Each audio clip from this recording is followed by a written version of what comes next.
La noche en que todo comenzó, el viento no soplaba como siempre. No era el aire seco del campo, ni el murmullo normal de los mezquites rozándose entre sí. Era otra cosa, un sonido más pesado, como si la tierra respirara debajo de mis botas. Yo me llamo Ezequiel Montaño, y durante años juré que nunca volvería a la vieja hacienda de mi padre, en el norte de México. Pero cuando recibí la noticia de su muerte, no me quedó más remedio que regresar al lugar donde enterré mi infancia y mis peores recuerdos. La hacienda seguía igual que en mis pesadillas. El granero torcido, la casa principal agrietada, el pozo cubierto con tablas viejas y esa cruz de madera al fondo del sembradío donde nadie se atrevía a acercarse después del anochecer. La primera noche no pude dormir. Escuché pasos afuera de mi ventana. Pensé que era un coyote o tal vez uno de los perros de la finca, pero cuando me asomé no vi a nadie. Solo encontré huellas húmedas en el polvo seco. Eso fue imposible. En esa tierra no había llovido en semanas. Y sin embargo, esas marcas parecían hechas por alguien que había salido del lodo o de una tumba recién abierta. Quise convencerme de que todo era el cansancio del viaje, el duelo, los recuerdos, hasta que escuché el llanto, un llanto bajo, ahogado, como el de una mujer pidiendo ayuda desde muy lejos. Salí con una linterna en la mano y el corazón golpeándome el pecho. El sonido venía del maizal, y cuanto más me acercaba, más sentía que algo allá afuera me estaba esperando desde hacía años. Entonces la vi, una silueta blanca entre las plantas, inmóvil, mirándome. No corría, no se escondía, solo estaba ahí, como si supiera perfectamente quién era yo. Di un paso al frente, y la tierra se hundió bajo mis pies. Caí de rodillas frente a un montículo removido, fresco, reciente, y sobre él encontré el mismo dije de plata que mi madre llevaba el día que desapareció. En ese instante, entendí que mi padre no solo se había llevado secretos a la tumba, había dejado algo enterrado en aquella hacienda, algo que no quería que yo encontrara, y esa noche yo ya había empezado a desenterrarlo. Si estás escuchando esta historia, necesito que sepas algo desde el principio. Yo no creo fácilmente en fantasmas, maldiciones ni apariciones. Crecí entre hombres duros, ganado bravo y silencios largos.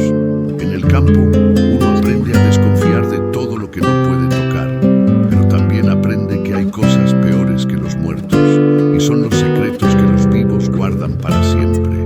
Mi padre, don Aurelio Montaño, era uno de esos hombres, seco, rígido, respetado por todos y querido por nadie. En la región lo veían como un patrón fuerte. Para mí fue siempre una sombra.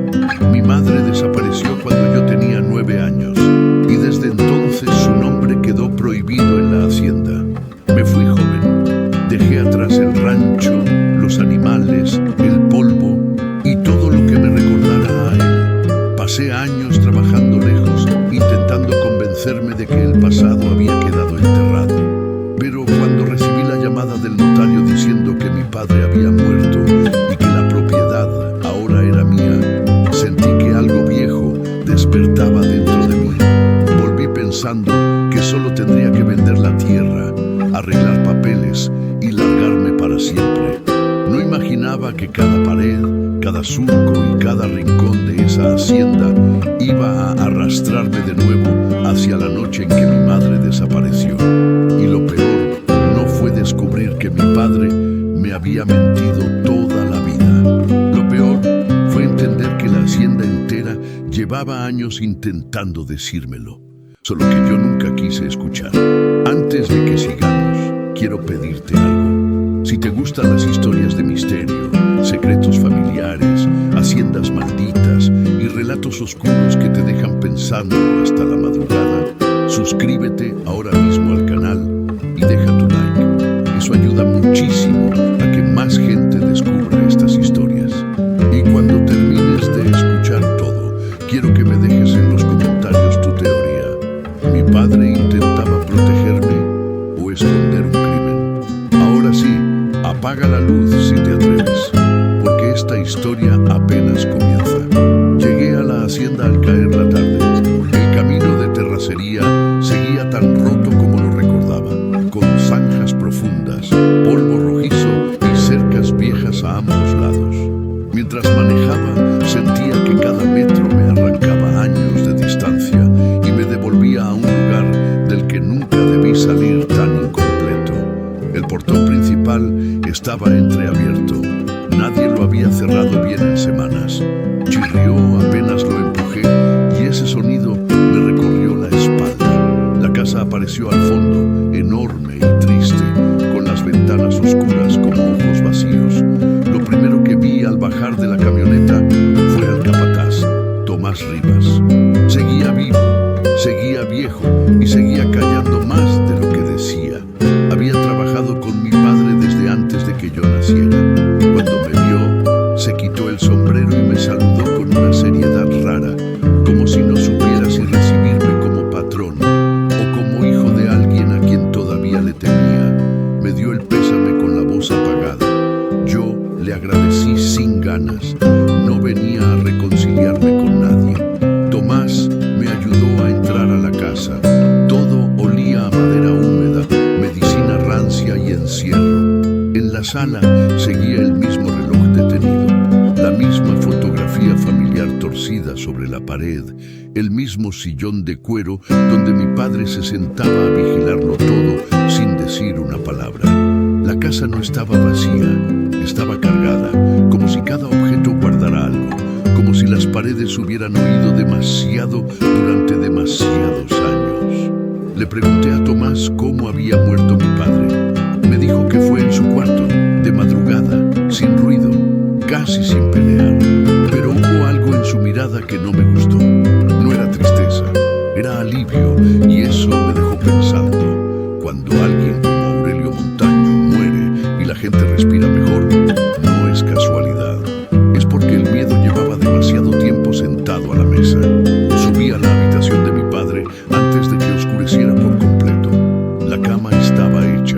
La mesita de noche aún tenía un vaso con agua a medio tomar. Un rosario colgaba del respaldo y sobre el escritorio encontré una caja de metal cerrada con llave. Quise abrirla, pero no pude. No había llave ni pista alguna. Aún así, la sensación de que ahí dentro estaba la respuesta a algo importante me acompañó desde ese instante. Esa tarde recorrí los alrededores. El corral estaba medio vacío. El granero conservaba las mismas tablas negras, el mismo olor a paja y estiércol seco. Al fondo seguía el pozo que mi madre me prohibía mirar de cerca cuando yo era niño. Hay lugares que no quieren ser molestados, me decía. En aquel entonces pensé que eran cuentos para asustarme. Esa tarde, frente a esa boca oscura cubierta por tablas, me di cuenta de que tal vez no eran cuentos. Cuando el sol cayó, la temperatura bajó de golpe. El campo se volvió un océano negro. Los grillos comenzaron a sonar, pero había espacios de silencio demasiado profundos entre un ruido y otro, como si algo escuchara. Entré a la cocina, preparé café y me senté solo. Fue ahí cuando empecé a notar un detalle extraño. En la casa había varias puertas con cerraduras nuevas. Mi padre había mandado reforzar ciertos cuartos poco antes de morir. Intenté abrir una de esas puertas, la que daba al antiguo despacho de mi madre. No pude. Tomás apareció detrás de mí sin que lo oyera llegar. Me dijo, casi en un susurro, que era mejor dejar ese cuarto cerrado. Le pregunté por qué. Bajó la mirada y respondió algo que todavía hoy me persigue. Porque hay cosas que se calman si nadie las nombra. Quise exigirle una explicación, pero se fue antes de que yo pudiera detenerlo. Esa noche subí a mi antiguo cuarto. Todavía conservaba la cama de hierro, un armario roto y la marca en la pared donde, siendo niño, escondía dibujos de mi madre. Abrí una gaveta y encontré una canica, una pluma oxidada y una estampita doblada de la Virgen. Cosas pequeñas, inútiles,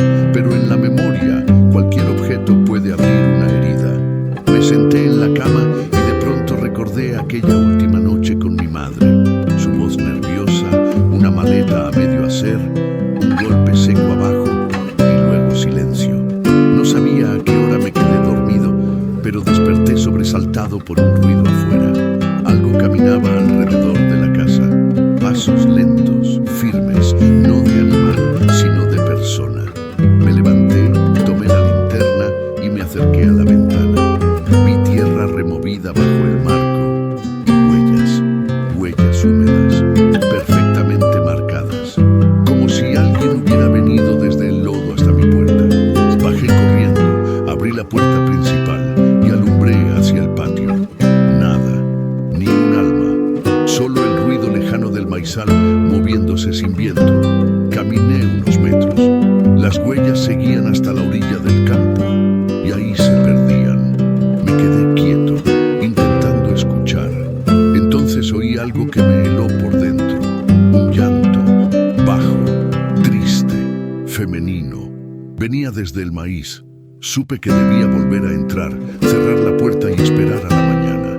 Cualquier hombre sensato habría hecho eso, pero yo llevaba años esperando una señal de mi madre, una prueba de que aquella noche no había sido una simple fuga. Así que agarré la linterna con más fuerza y caminé directo hacia la oscuridad del maizal. Entrar al maizal de noche es distinto a caminar cualquier otro campo.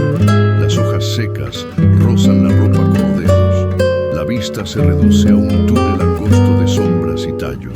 La tierra cruje bajo las botas y el aire se vuelve más espeso. Mientras avanzaba, el llanto sonaba a ratos más cerca, a ratos más lejos, como si no viniera de un punto fijo, sino de todo el sembradío al mismo tiempo. Seguí la dirección del sonido hasta llegar a una zona donde el maíz estaba aplastado, formando una especie de círculo irregular. Ahí el aire olía distinto, húmedo, rancio, como barro podrido. Apunté la linterna al suelo y vi marcas de arrastre. No eran frescas de una sola noche. Había señales viejas, capas de pisadas, surcos en la tierra. Aquello no era un accidente, era un lugar al que algo o alguien volvía una y otra vez. Levanté la vista y la vi, una figura blanca entre las plantas, a unos 10 metros. No distinguía el rostro, solo el contorno de un vestido o una bata larga. No se movía. Sentí la sangre golpearme en los oídos. No pregunté quién era, no grité, solo caminé hacia ella, atraído por una certeza irracional. Aquella presencia tenía relación con mi madre. Cuando estuve a pocos pasos, la figura giró lentamente y se internó más en el maíz. Corrí detrás. Las plantas me golpeaban la cara, la tierra resbalaba, la respiración se me rompía en el pecho. La silueta avanzaba sin ruido, sin prisa, casi flotando entre los surcos, y de pronto desapareció, así, en un segundo, como si nunca hubiera estado ahí. Yo seguí avanzando hasta que el suelo cedió de golpe bajo mis botas. Caí de rodillas. La linterna salió disparada y quedó alumbrando de lado. Frente a mí había un montículo de tierra recién removida. No grande, no profundo, pero sí reciente. Hundí la mano por instinto y sentí algo frío, duro, enterrado apenas unos centímetros abajo. Lo saqué con dedos temblorosos. Era un dije de plata en forma de luna. Viejo, manchado, reconocible. Mi madre lo llevaba siempre al cuello. Lo había tenido en sus manos cientos de veces cuando era niño. Recuerdo incluso haber jugado con él mientras ella me cantaba para dormir. No podía estar ahí, no después de tantos años, a menos que alguien lo hubiera enterrado recientemente. Sentí una mezcla imposible de miedo, rabia y esperanza. Si ese dije estaba en la tierra, entonces mi madre no se había ido sin más. Alguien había querido ocultar algo, y ese alguien casi con seguridad había sido mi padre. Me levanté, guardé el dije en el bolsillo y empecé a retroceder. Entonces escuché un susurro justo detrás de mí. No era un sonido del viento, no era una hoja moviéndose, era una voz, baja, rota, casi sin fuerza. Dijo mi nombre, Ezequiel. Me giré tan rápido que perdí el equilibrio. Alumbré en todas direcciones, nada, pero el maíz frente a mí se movía despacio, como si alguien acabara de pasar entre las filas. Sentí el impulso de correr. Por primera vez en muchos años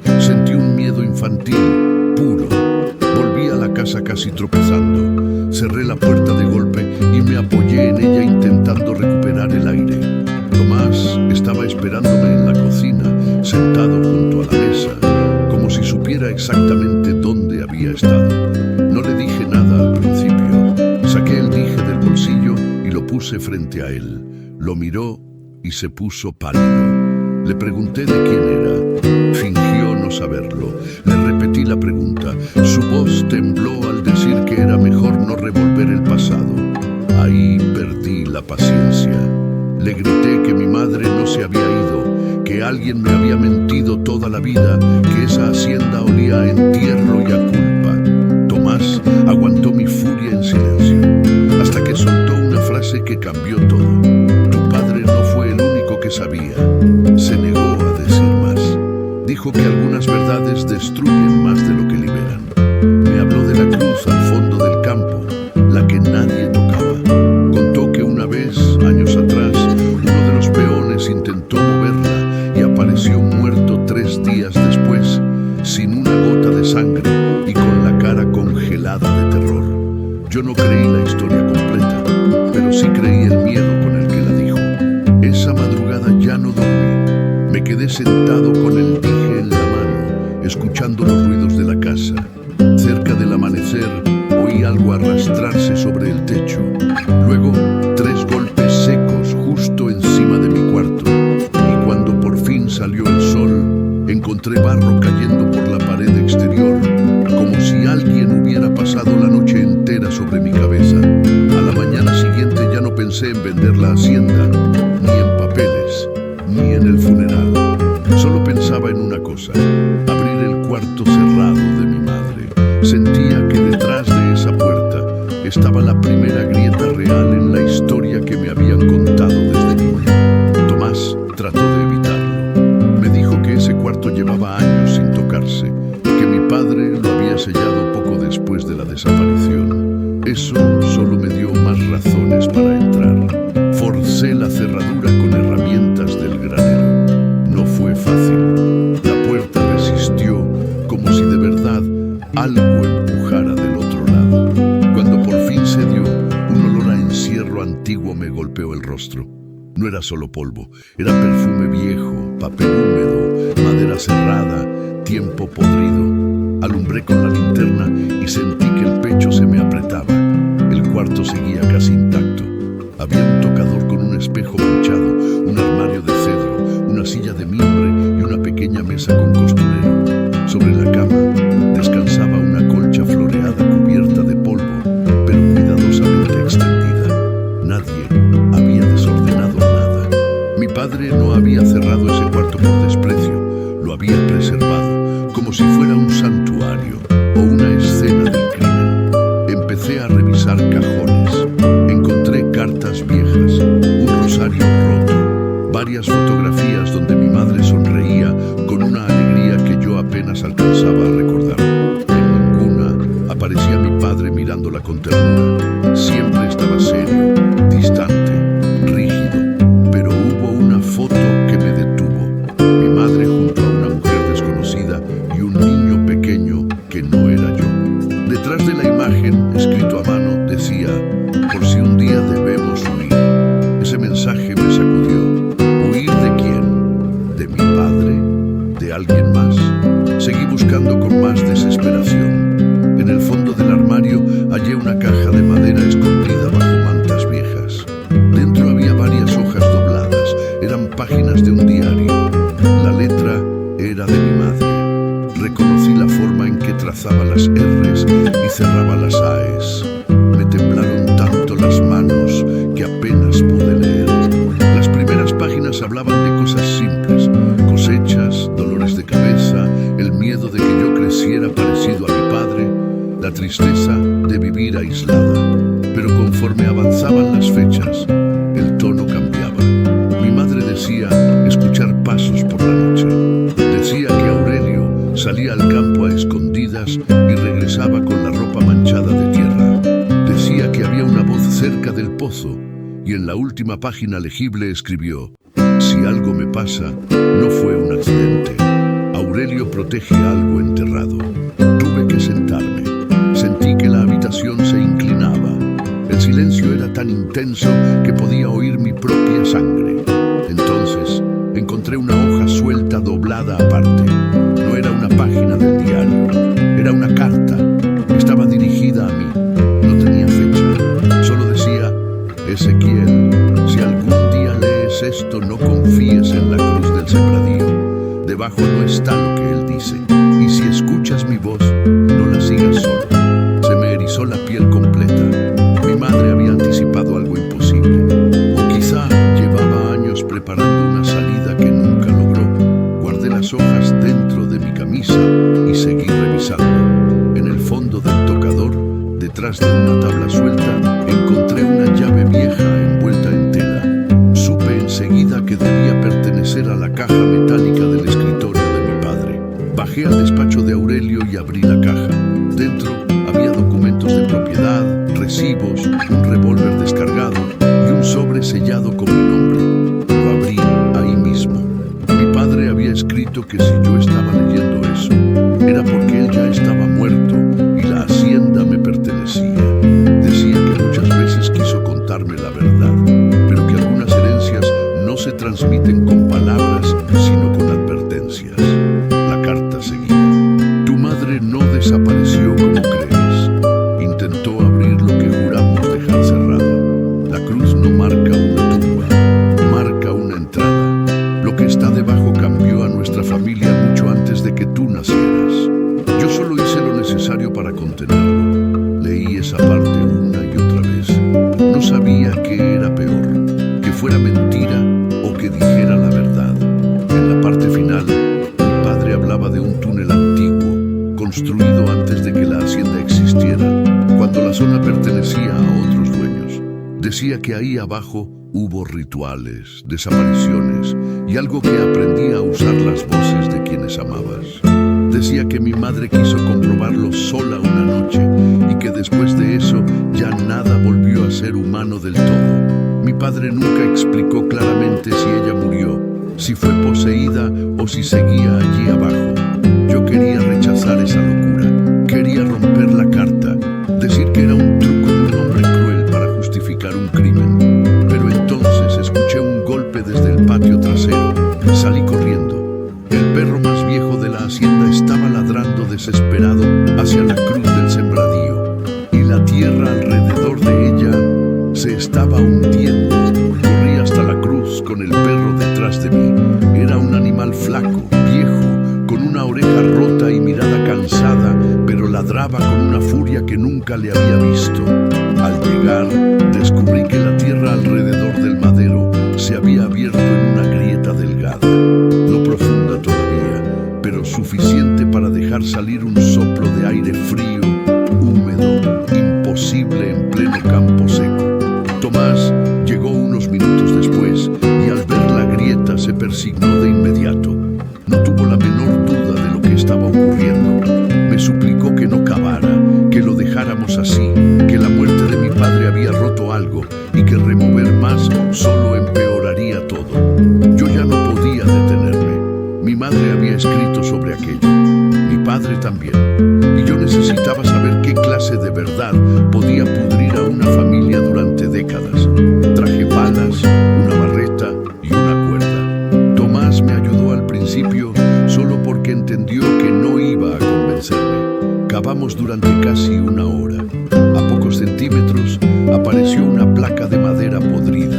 Debajo, una estructura de piedra. No era una tumba improvisada, era una entrada construida hacía mucho tiempo. Entre los restos había símbolos tallados que no reconocí, manchas negras endurecidas y restos de cera vieja. Quitamos la losa con mucho esfuerzo. Debajo había escalones estrechos descendiendo hacia la oscuridad. El aire que salió de ahí era insoportable. Humedad, moho, metal oxidado, algo más agrio, orgánico, casi como carne vieja. Tomás retrocedió de inmediato. Me dijo que él no bajaría, que su compadre bajó una vez con mi padre muchos años atrás y jamás volvió a ser el mismo. Yo encendí la linterna y amarré la cuerda a un poste. Bajé solo. Los escalones eran irregulares y resbalosos. La luz apenas alcanzaba para mostrar paredes de piedra embarradas con tierra oscura. A cada paso sentía que el sonido del exterior desaparecía, como si el mundo arriba quedara cada vez más lejos. Solo oía mi respiración y el eco de mis botas. Al fondo, el túnel se abría hacia una cámara más amplia. Encontré objetos esparcidos,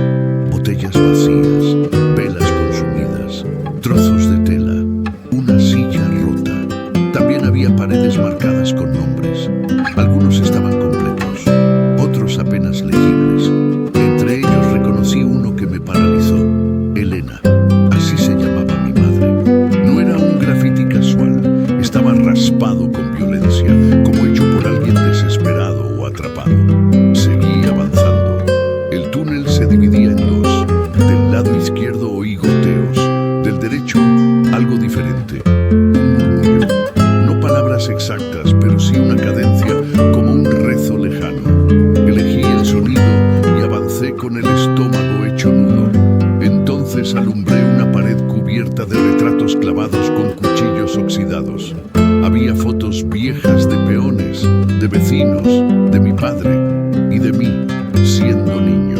En el centro de esa cámara había una silla de madera con cuerdas colgando de los brazos.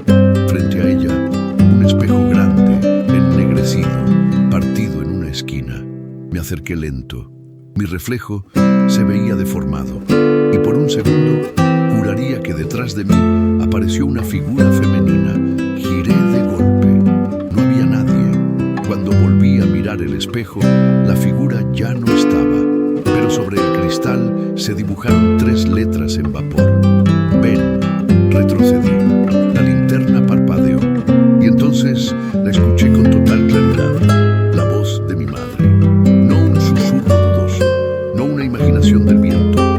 Su voz exacta, suave, triste, llamándome como lo hacía de niño. Ezequiel, hijo, ayúdame. Me quebré por dentro. Caminé hacia el fondo de la cámara casi sin pensar, guiado solo por esa voz. Llegué a una puerta baja de madera podrida. La voz venía de detrás. Empujé. La puerta cedió. Había otra cámara, más pequeña, con cadenas en la pared y un montón de tierra removida en el centro. Parecía una celda improvisada.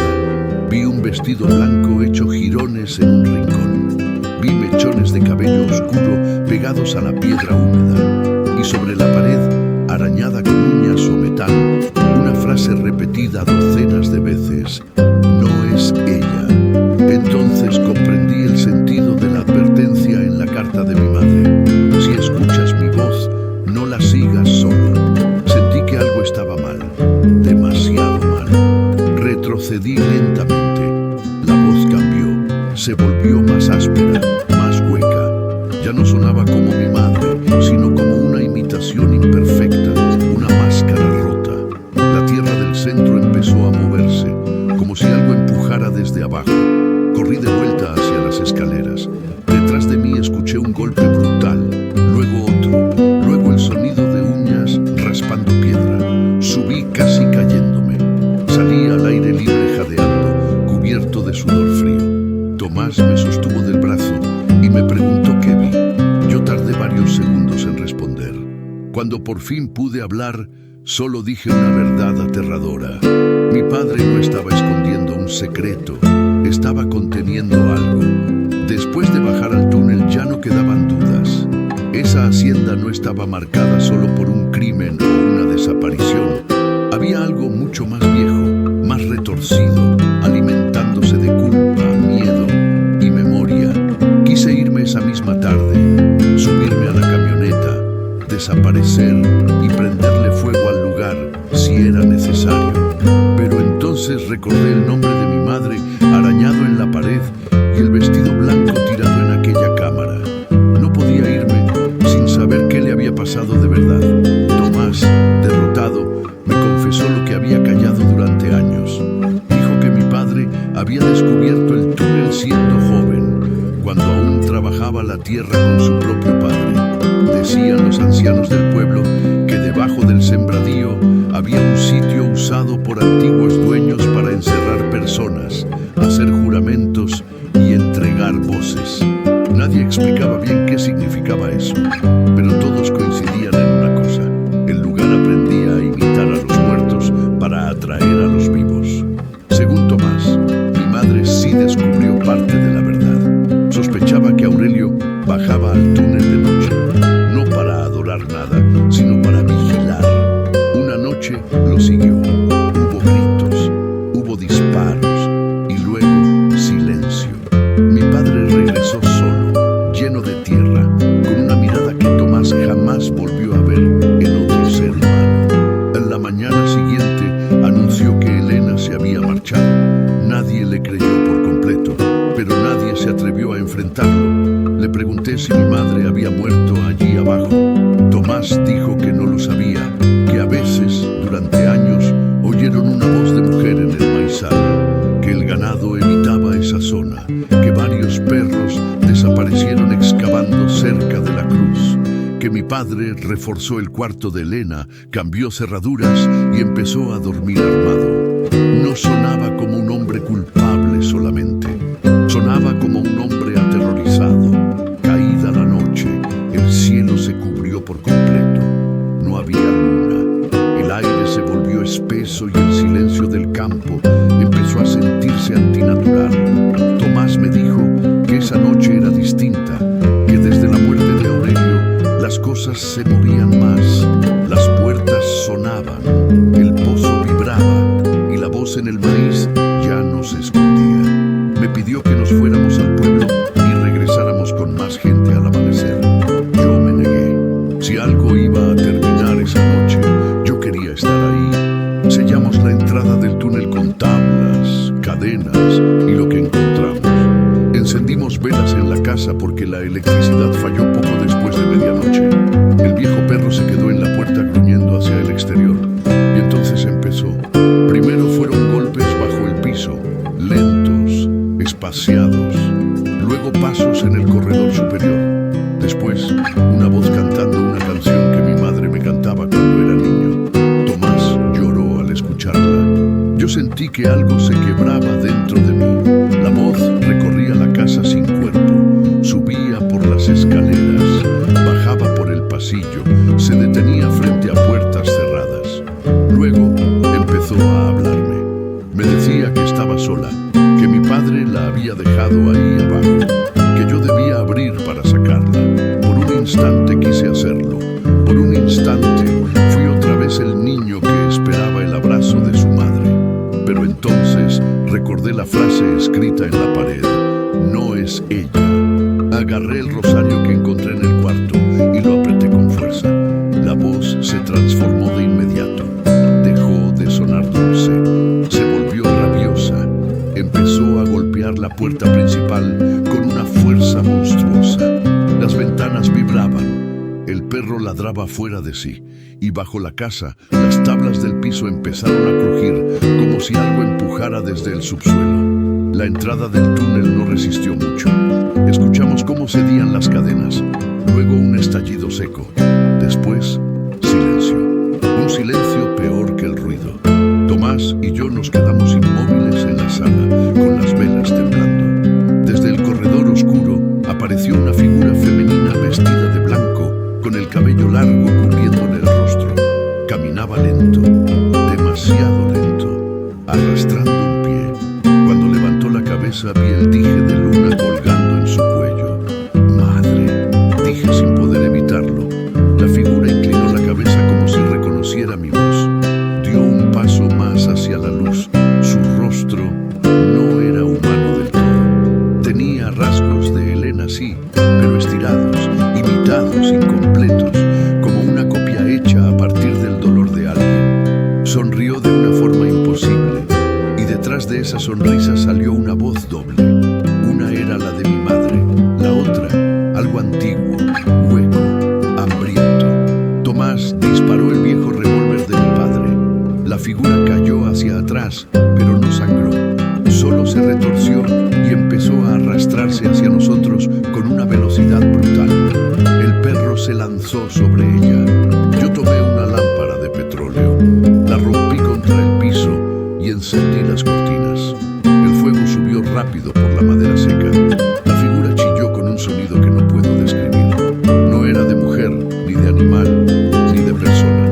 Tomás me gritó que corriera. Salimos de la casa mientras las llamas devoraban la sala, el corredor y luego el techo. Desde afuera vi cómo algo golpeaba las ventanas por dentro intentando escapar. La hacienda entera crujía, gemía, ardía como si llevara décadas esperando ese final. Y justo antes de que el techo colapsara, escuché una última vez la voz de mi madre, pero ahora sí sonaba en paz. Solo dijo: ya terminó. La hacienda Montaño quedó reducida a cenizas antes del amanecer. Las autoridades hablaron de una fuga, de madera vieja, de un accidente provocado por velas. Nadie investigó demasiado. En el campo, la gente gente prefiere aceptar una mentira simple antes que una verdad que les quite el sueño. Tomás se fue del pueblo unas semanas después. Nunca volvimos a vernos. Yo vendí las tierras, excepto la parte del sembradío donde estaba la cruz. Ese terreno lo cercaron y nadie volvió a cultivarlo. A veces me preguntan por qué no reconstruí la casa de mi familia. Yo siempre doy la misma respuesta, porque algunas raíces no deben tocarse otra vez. Algunas cosas no se heredan, se sepultan. Pero hay noches en las que todavía despierto con la sensación de barro en las botas. A veces creo escuchar una canción lejana, suave, triste, como si viniera desde muy abajo. Y aunque quiero convencerme de que todo